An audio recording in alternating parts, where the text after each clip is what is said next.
everybody to know the reason for the fall. This woman tempted me down in paradise. This woman tempted me and she took me for a ride. But like the lonely fox, boys, I need a place to hide. She walks through the corn leading down to the river. Her hair shone like gold in the hot morning sun. She took all the love that a poor boy could give her and left me to die like a fox on the run. Like a fox, like a fox, like a fox on the run. Drink a glass of wine, boys, and fortify our souls. We'll talk about the world and friends we used to know. The name is Swinger Girl, who have put me on the floor. The game is nearly over and the hounds are at my door. She walks through the corn leading down to the river. Her hair shone like gold in the hot morning sun. She took all the love that a poor boy could give her and left me to die like a fox on the run. Like a fox, like a fox, like a fox, like a fox on the run.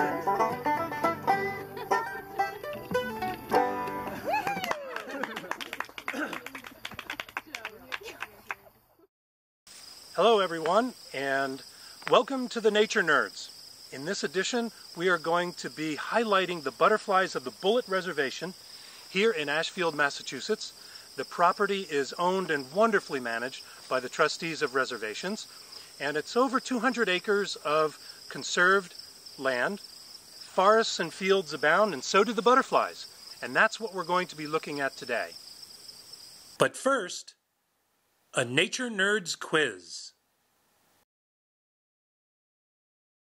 How is a butterfly, a moth, and a fish alike? My first introduction to the Bullitt Reservation was in mid-July when I ventured out on a walk with my good friend Tom Gagnon.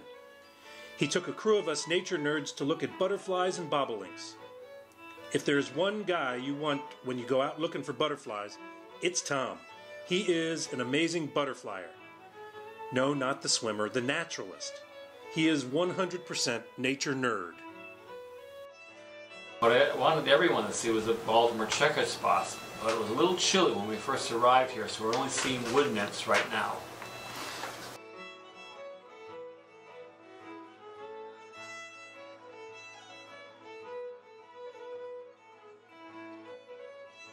Some pearl crescents.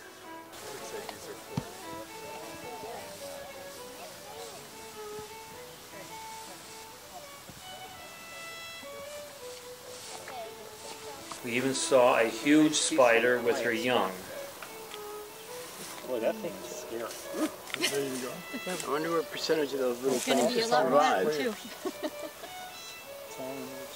Finally, it got just warm enough for the Baltimores to move. Wow, look at that one. We'll see them through the beginning of August. They'll lay their eggs and then die. The eggs will hatch into caterpillars, and once large enough, will spin a pre-hibernation web on a plant, stop feeding, and remain in the web. Several months later, they leave this web and enter the litter, dead grass and leaves on the ground, where they spend the winter. They will go into a chrysalis in the spring and emerge as butterflies in the early summer. Isn't the coloring spectacular? The orange, blacks, and whites. Now you can see why it is a state insect of Maryland. It is the colors of Lord Baltimore, who the city is named after. You can see how the antennae are segmented and have what's called a club on the end. All butterflies have that club where moths do not. Butterflies have 4 wings, a left and right front or forewing, and a left and right hind wing. The wings have thousands of scales and hairs, hence the name of its order, Lepidoptera. It means scaly wing. Butterflies, moths, and fish have scales. The scales are pigmented with melanins that give them the black and brown colors. But the blues, greens, reds, and iridescents are created not by pigments, but by the microstructures of the scales.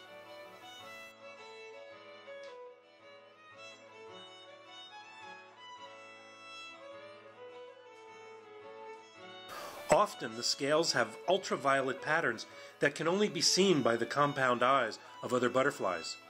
Humans can't see in that range of the spectrum. Some scales on the forewing of male butterflies are scent scales that release pheromones to attract the females. As we go through the summer, you'll see some pretty ragged looking butterflies. That's because when the wings fray or are torn, they don't repair themselves. But for now, the butterflies are intact and their colors are spectacular. Just look at this Baltimore.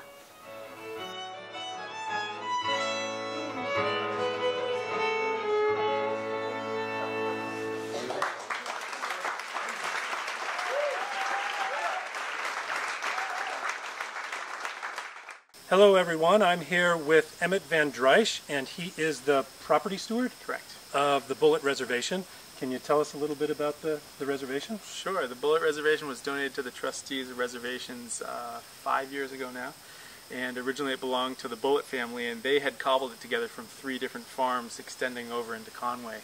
And originally this property was the town poor farm. And then when Ambassador Bullitt had bought up the property, he kept this farmhouse as the caretaker farmer's house. And then he had pasture for cows, and then he had a whole bunch of apple orchards over there and a bunch over there as well. Cool. So what makes it unique right now is that this field that's directly behind the camera is one of the larger parcels of pasture remaining that doesn't get mowed until August, and so it supports some really interesting ground nesting birds and a whole bunch of bobolinks and a whole bunch of species of butterflies as well. Yeah. And there's even some rare plants down in a little pocket as well I think it's the ragged fringed orchid. Yes, I was going to say an orchid, but yeah. So it's incredibly diverse compared to your average hayfield, and as such is being preserved, as opposed to being used for agriculture, it's being preserved for that. So it hasn't been mowed yet. It will be mowed sometime between now and the end of September. Wow. Well, I've been seeing you scything. Is that how you call it? Yeah. You don't mow. You scythe. Well, I do both. We use the lawnmower for the lawn that needs to be kept short. Although I mow my lawn at home with a scythe, but then we have an area of pasture that I'm cutting with a scythe, mostly to get mulch for the fruit trees and the compost pile. So it's just something that I've taught myself how to do. That's cool. Yeah. That's really cool. Yeah. And do you take care of all the flowers and the? I do. Yeah. Vegetables. We're trying to verge towards having as many things volunteer as possible. So all of these flowers that you see behind us have gone to seed last year, and then they come up where they come up, and then we integrate vegetables into that. But that way there's sort of always something happening regardless of how little or how much I do. Yeah. Wonderful place. Come and visit. Come and visit. And visit we did. Over the next couple of months, I ventured out to the Bullitt Reservation with some of my nature nerd friends. We'd like to show you the incredible beauty and diversity of the Bullitt Reservation butterflies, and also try to give you a sense of the serenity of this little piece of heaven.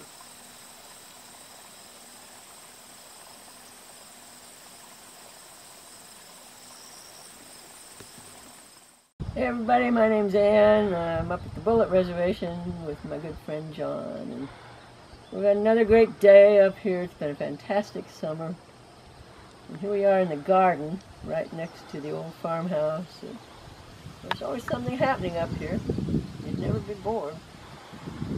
And we've been out looking for butterflies, which we usually do when we're up here. And terrific luck today. Wood nymphs, Baltimores, White Admiral, Red Admiral, what else, John? Pearl Crescent, did I say? Yeah. Spectacular place for everything, but today today was the kicker, because we had a new one. We had a meadow fritillary. We've seen the great spangled fritillary up here in great numbers at times. But today was a little guy, a meadow fritillary. He was about the size of a pearl crescent. And that was pretty exciting. He was sitting out on the gravel, as they often do, because they like to lick the minerals. And apparently it's important for digestion. So come on up, take a look at this place. It's absolutely spectacular.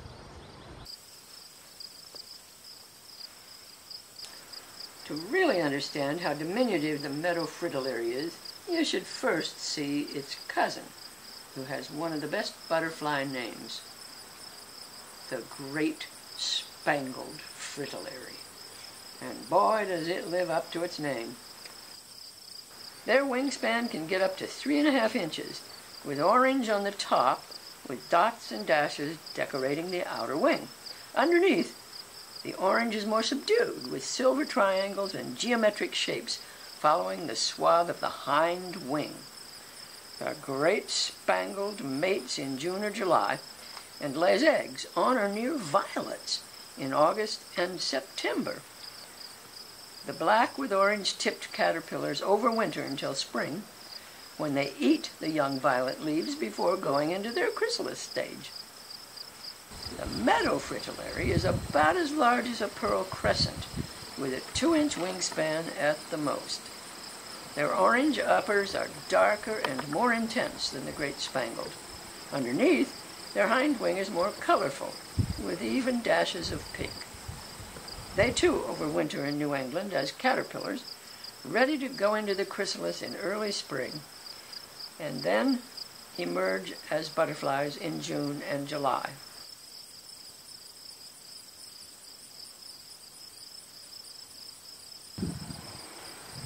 As you can see, like many butterflies, the meadow fritillary is extracting minerals from the stone driveway. They do that through their proboscis.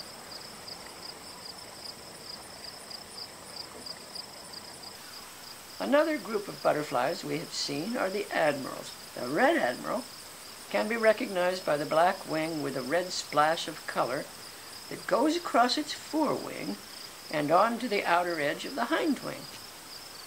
The white spots catch your eye as it feeds on the bee balm. The red admirals can have 2 broods in a summer, but usually cannot overwinter. They are recolonized by southern migrants in the spring. And then we have the 2 butterflies making up the Artemis species of butterfly.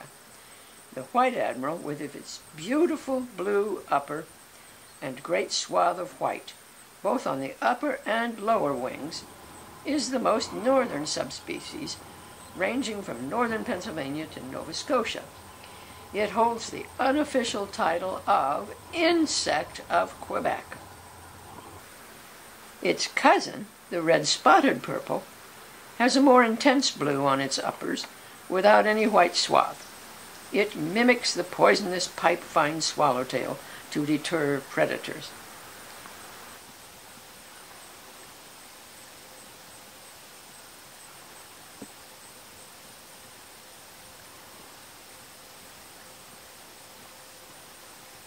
Take a look at the difference between these 2 cousins.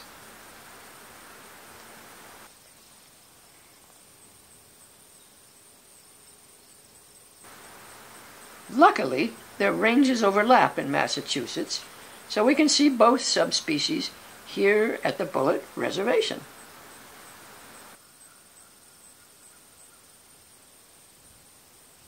In 1920, Ernesta Drinker Bullitt recounted her first visit to this property in these words. Behind the buildings, the ground rose up, hill after hill, in close-cropped, stone-walled pastures, whose gray bones were covered with thick, brilliant moss and crisp, mottled lichen.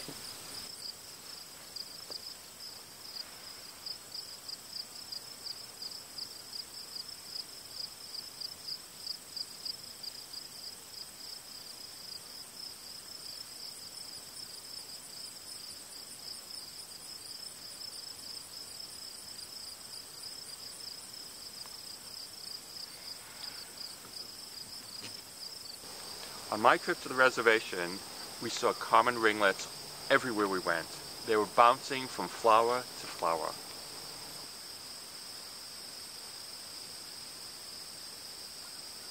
When they flew, they flashed a light orange. They landed, they stayed closed, giving us a great shot of a subtle beauty of gray and orange.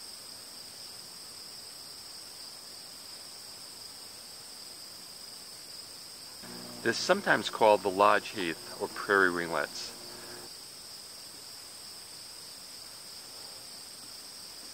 They are recent additions to our meadows. Their range actually expanded south from the tundra and prairie of Canada, arriving in Massachusetts only around 1978. Now they are local residents and abundant throughout Massachusetts. They have 2 broods in the summer and overwinter as caterpillars in the leaf litter.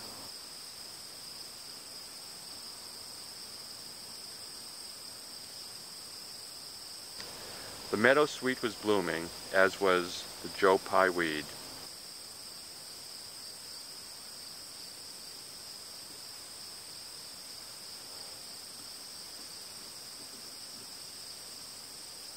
Then, out of the corner of my eye, I caught a glimpse of a flash of deep orange and black.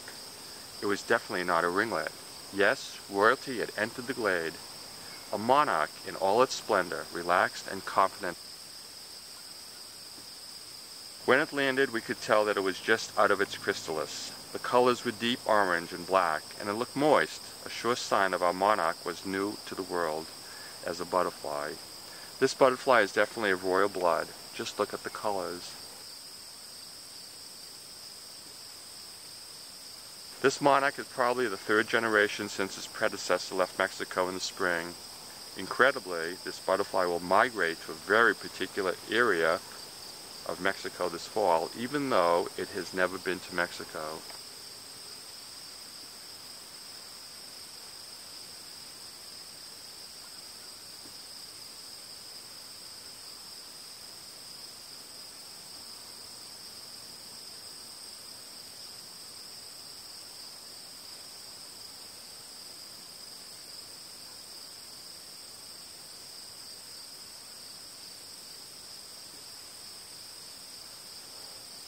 This is a good time to talk about the life cycle of butterflies. Now, let's go to our critic corner with Molly Hale. Take it away, Molly.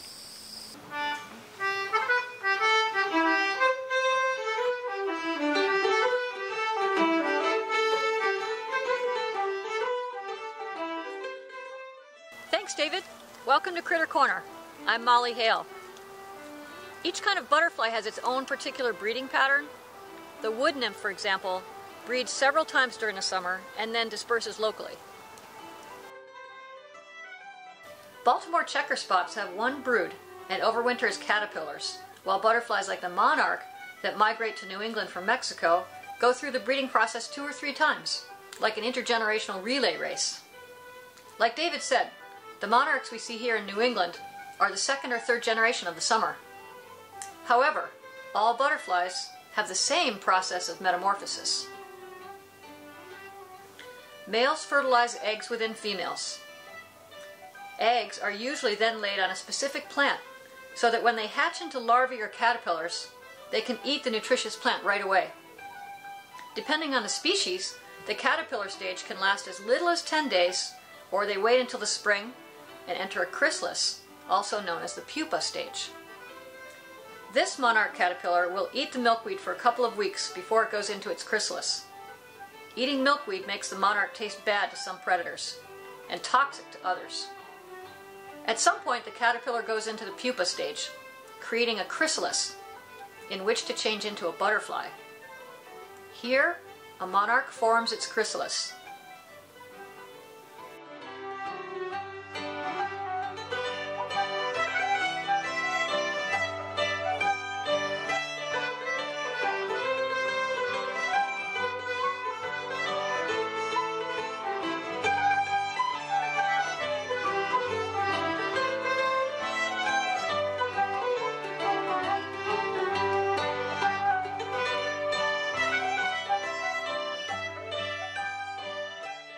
The monarch chrysalis begins as a beautiful green container with gold inlay around the top. Although it may look like nothing is happening, the caterpillar goes through incredible changes while in the pupa stage. But what really goes on inside the chrysalis? How does a caterpillar turn into a butterfly? Inside the protected enclosure of the chrysalis, the caterpillar dissolves itself nearly completely into a liquid, but not completely. Before metamorphosis, the caterpillar already has in its body several cell clusters called imaginal discs. These structures do not dissolve into liquid and instead become the building blocks for what will become the anatomical parts of the adult butterfly. There is one imaginal disc for each wing, leg, antenna, and organ. During metamorphosis, the imaginal discs utilize proteins from the liquid surrounding them to quickly organize themselves into fully formed body parts. That these parts can develop and assemble themselves into a functional adult butterfly is truly one of the most awesome miracles of nature. As the caterpillar goes through metamorphosis, the chrysalis becomes transparent, revealing the impending release of a new butterfly. The wings are wet and wrapped around the body of the butterfly, so when it emerges, it must hang upside down and pump blood and oxygen into the newly formed wings before it can fly. This video is sped up. It sometimes takes an hour or two for the butterfly to emerge and fly away.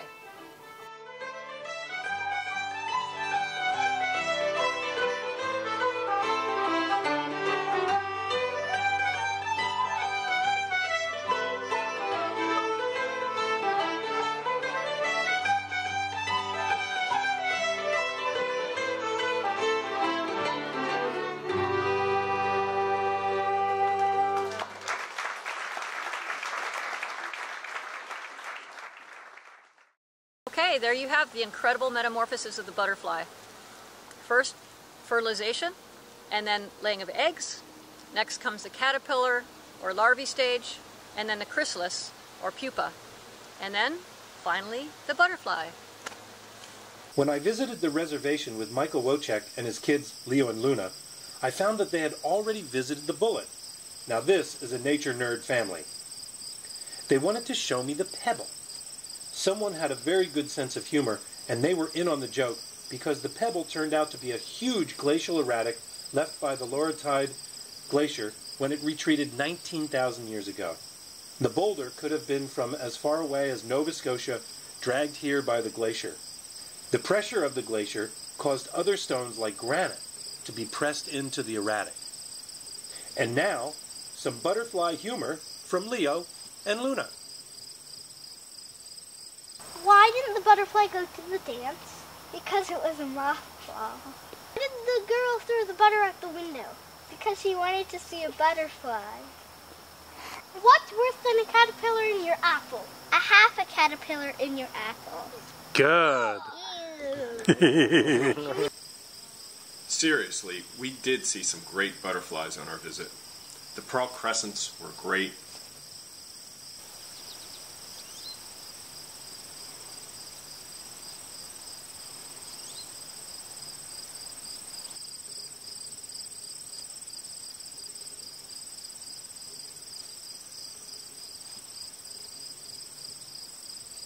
As was the very showy great spangled fritillary.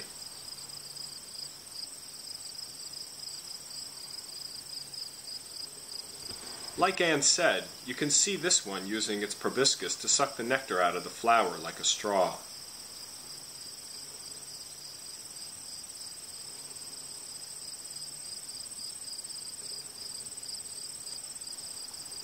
The wood nymph has been prolific all summer, sometimes flying lazily around the meadow, sometimes frenetically patrolling for a mate. Although they are called wood nymphs, they prefer open meadows and well-lit paths. They are found throughout the United States, but their coloring varies widely. Here in western Massachusetts, the subspecies we see have 2 large eye spots on their forewing. They may look drab as they flutter by, but if you take a close look at them, they have wonderful coloring.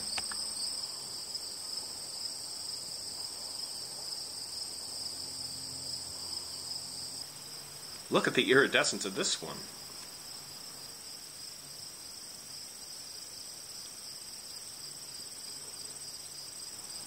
The eye spots are amazing.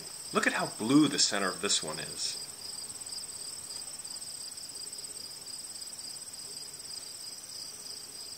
Here is a male flashing its colors to attract a female. The beating of the wings also spreads the pheromones released from scales on the forewing. This chemical attracts and excites the females.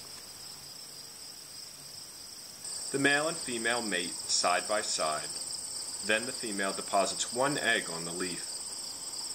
The egg hatches and the caterpillar does not eat, but moves onto the leaf litter to hibernate until the spring, when it goes into a chrysalis and then emerges sometime in June to keep us company all through the summer.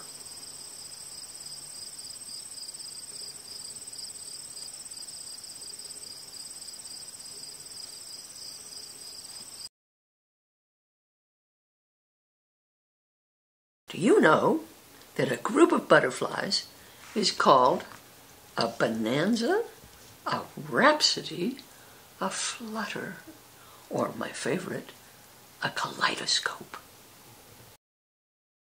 I love living here in Boston, but when my friend and fellow nature nerd invited me out to the Bullitt Reservation, I just jumped at the chance.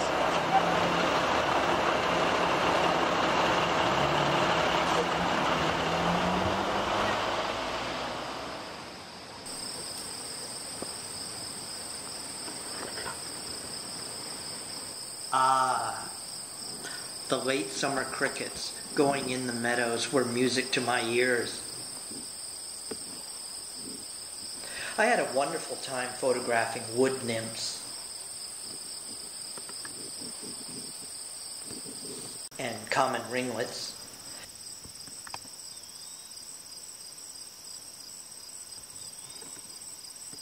And then, out of the blue, literally came a little flutter, no bigger than a dime. When it finally landed, we got a great look at a eastern-tailed blue.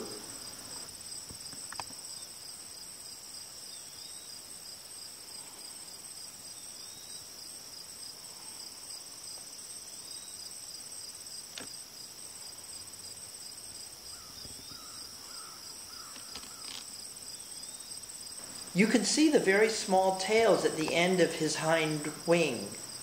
And then the little butterfly opened up, and you can see why it's called an eastern-tailed blue. Wow, blue.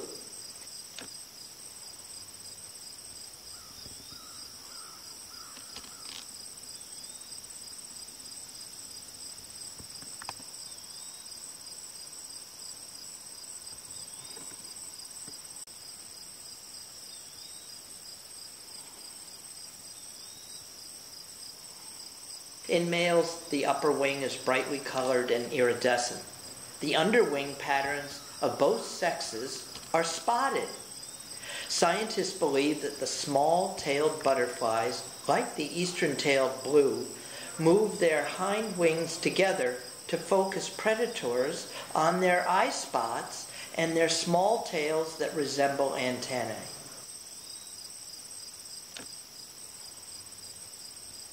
These small flyers are in the gossamer family of butterflies. They are agile and delicate. They are very productive, having 3 flights in the summer, meaning the cycle of adults breeding would be laying eggs and then dying, happens 3 times over the course of the summer. The 3rd batch of eggs hatch into caterpillars. These larvae, over the winter, go into a chrysalis in the spring, and then emerge as adult butterflies in the early summer to start the life cycle all over again.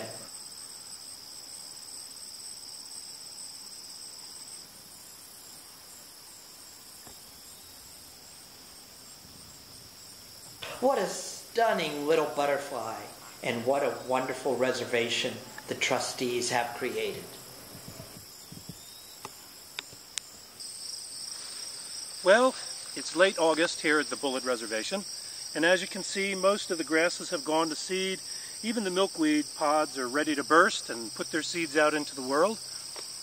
It's pretty quiet here at the reservation, but there's still some butterflies to see. Here's a common ringlet on a hawkweed flower.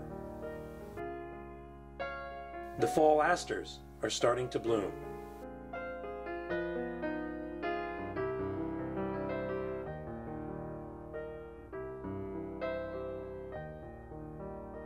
The Joe Pye weed has given way to goldenrod. My good friends the wood nymphs are still wandering through the meadow.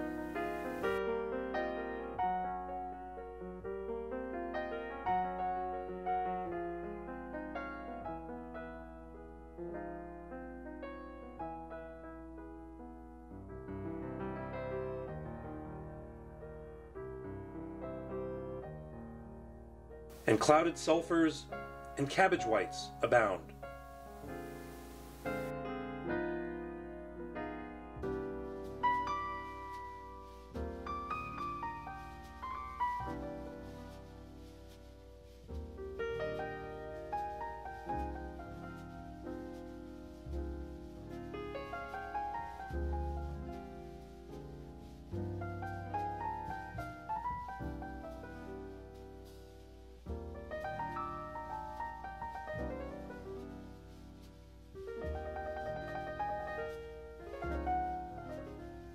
Every time I walked through a particular area of the upper meadow, a cute little American copper would fly out and begin to display.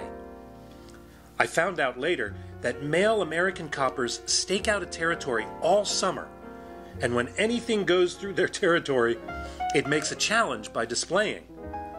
I definitely couldn't compete with this cheeky fellow's striking colors.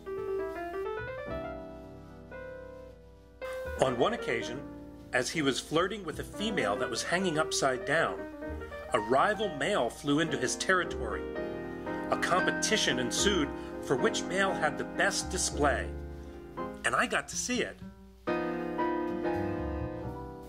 She finally decided that my old friend had the best display, and they mated right there on the spot, thus earning this video an R rating.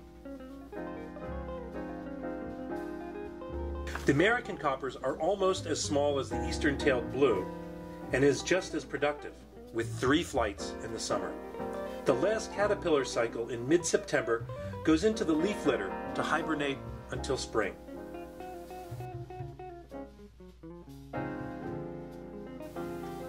I also stumbled across a second wild orchid on the reservation, the late-blooming orchid called Nodding Lady's Tresses.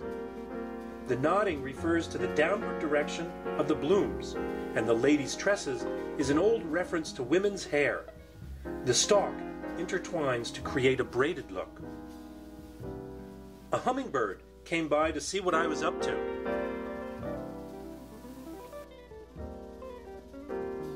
While a chipmunk warmed itself in the late summer sun.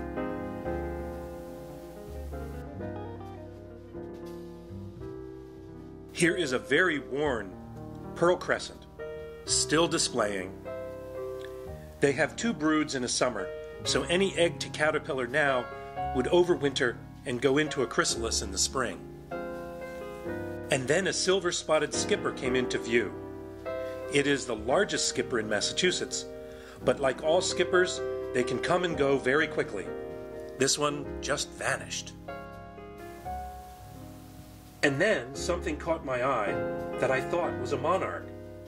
But upon closer inspection, it turned out to be a viceroy. It's smaller than the monarch and is not even closely related to it. The viceroy only mimics the look of the monarch because the monarch is poisonous. You can tell it's a viceroy because it is smaller, flies flatter, monarchs are more V-shaped when they fly, and the viceroy has a black bar across its hind wing.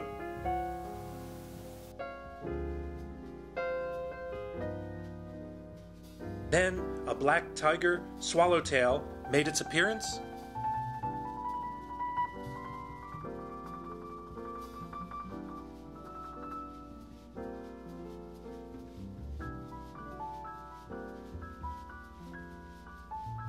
And then disappeared.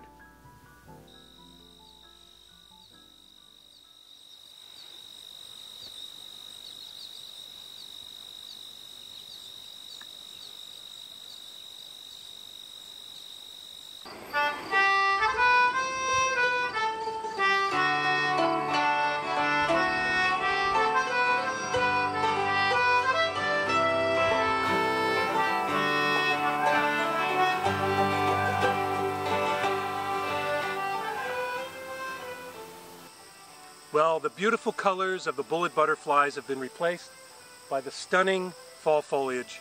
And as you can see, the fields have all been mowed. But just think, underneath all this dead grass and leaf litter, there are hundreds and hundreds of caterpillars and chrysalis just waiting for the spring when they can again go through their metamorphosis and come out and provide life on these meadows. But you have to remember that meadows are not usually stable ecosystems. Back during colonial times, fire would ravage acres and acres of forest, and that would open up the land to sunlight, and that sunlight would cause grasses and other plants to start to grow. But then bushes and scrubland would start to impede in it, and then the forest would start to come in. And by the time it was done, that meadow would evolve back into a forest.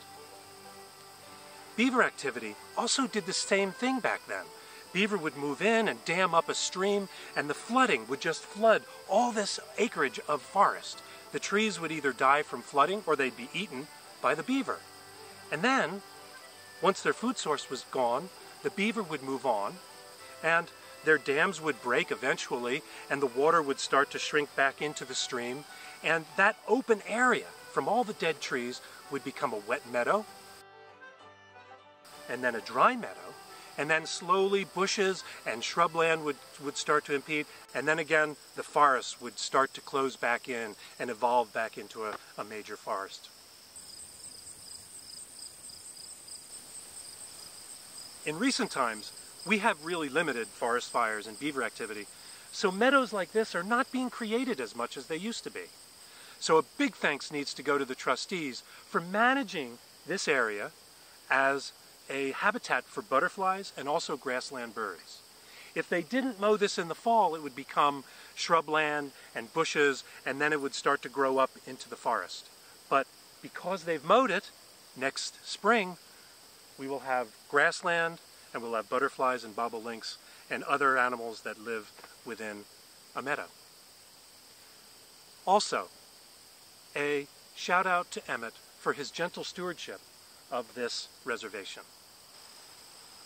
You know, a lot of our resident and migrant butterflies are in real jeopardy because of habitat loss, but also because of pesticide use. So please stop using pesticides. There are a number of organizations that are working to preserve our butterflies. The Xerxes Society, the Save Our Monarchs Society, Mass Audubon, and also the trustees, just to name a few. So that was our show. We hope that you've enjoyed watching the video as much as we enjoyed making it. All summer long, my nature nerd friends and I came up to the Bullitt Reservation in the beautiful hills of Ashfield. What we found is that by chasing butterflies all day, our cares and our worries just fell away. So we invite you up to the Bullitt Reservation. Come up here someday and go wild. So it's appropriate that our local band, Banish Misfortune, will see us out with a song called Come by the Hills.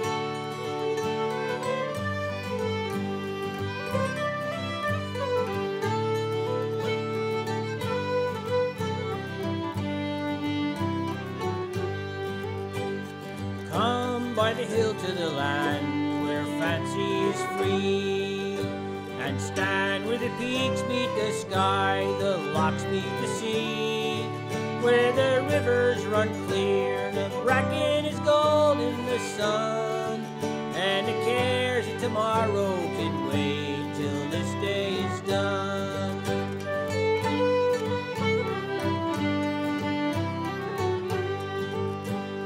Come by the hill to the land where life is a song, and sing while the birds fill the air with their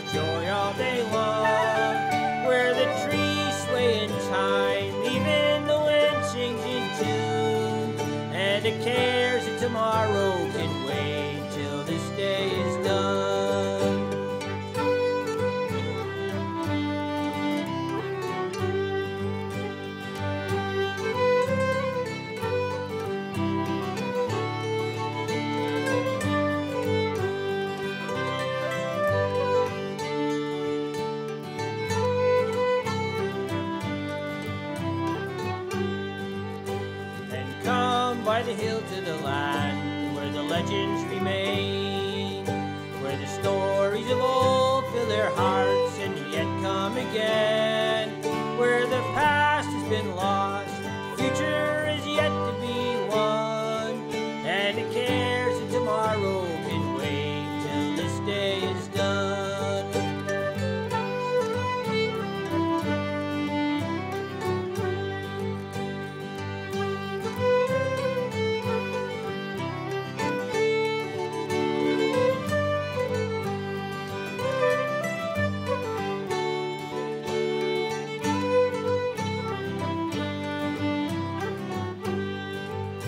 So come by the hill to the land where fancy is free, and stand where the peaks meet the sky, the locks meet the sea, where the rivers run clear and the bracken is gold in the sun, and the cares of tomorrow can wait till this day is done, and the cares of tomorrow can wait till this day is done.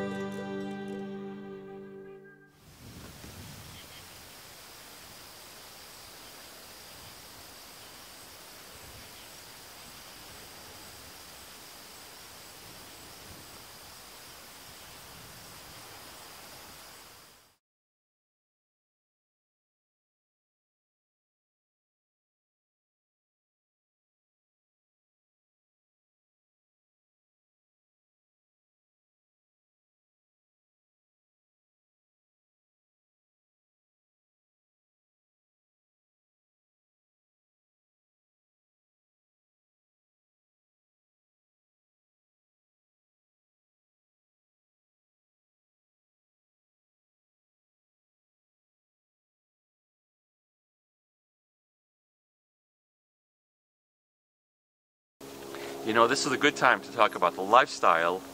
I'm sorry. No. See, I screwed up. And the lifestyle. The lifestyle. They like to wear. They like to go dancing at night. A few drinks, small intimate tables by the cafe, in the cafe. Life cycle. Well, we hope you enjoyed watching the bullets of the... No. of the butterflies. Well, we hope you...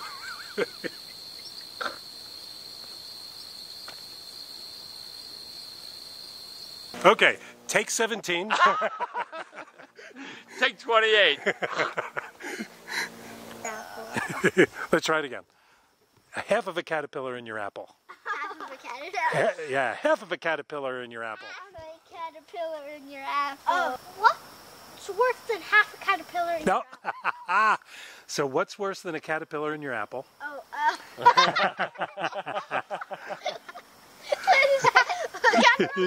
apple quarter. Well, we hope you enjoyed watching the butterflies of the bullet.